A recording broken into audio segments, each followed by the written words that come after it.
はい、皆さんこんにちは。今日はイギリス人が日本に住んでみて驚いたことについてシェアしてもらいたいと思います。では、早速ですが始めます。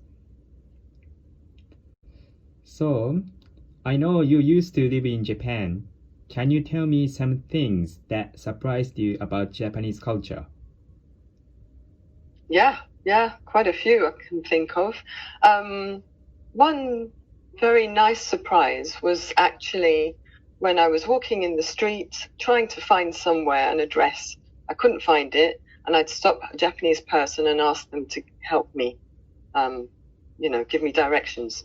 And almost every single time, they just stopped where they were going, and they actually physically took me to the place. And that was wonderful because that doesn't happen in the UK at all. People just give you verbal directions and let you figure it out yourself. Wow. So do you have any other things that you found strange? Yes. Like just purely strange because very, very different from my culture. Both of them actually to do with inside the house. So the first one was, whilst I was living in Japan, my first year, my parents came to visit me. And I was staying in a house with somebody else. And so there were Japanese people in the house when my parents arrived.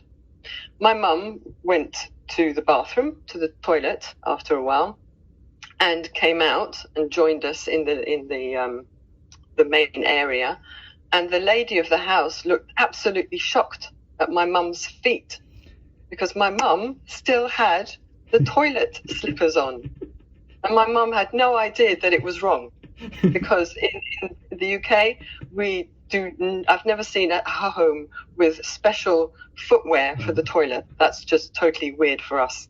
So that was really quite funny because you could tell that it was an embarrassing situation, but we didn't understand why.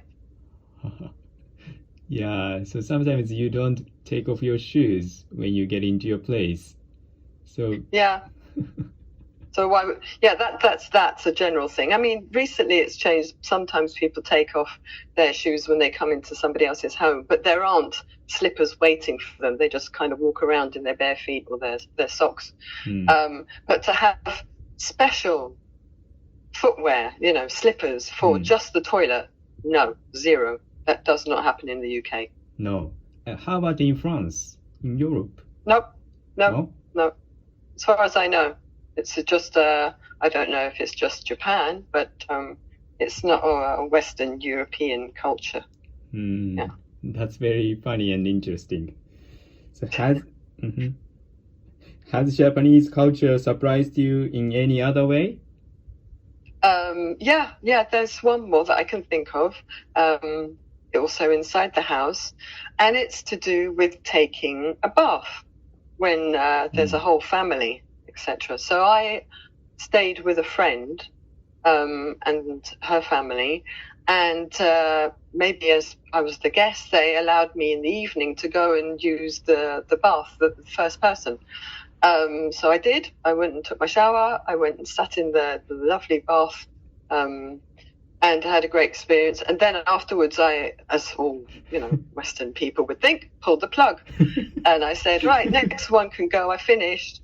And my friend was the next one, and she came out soon after, like too soon. She just came running out almost going, what happened to the bath water? And I said, well, I pulled the plug.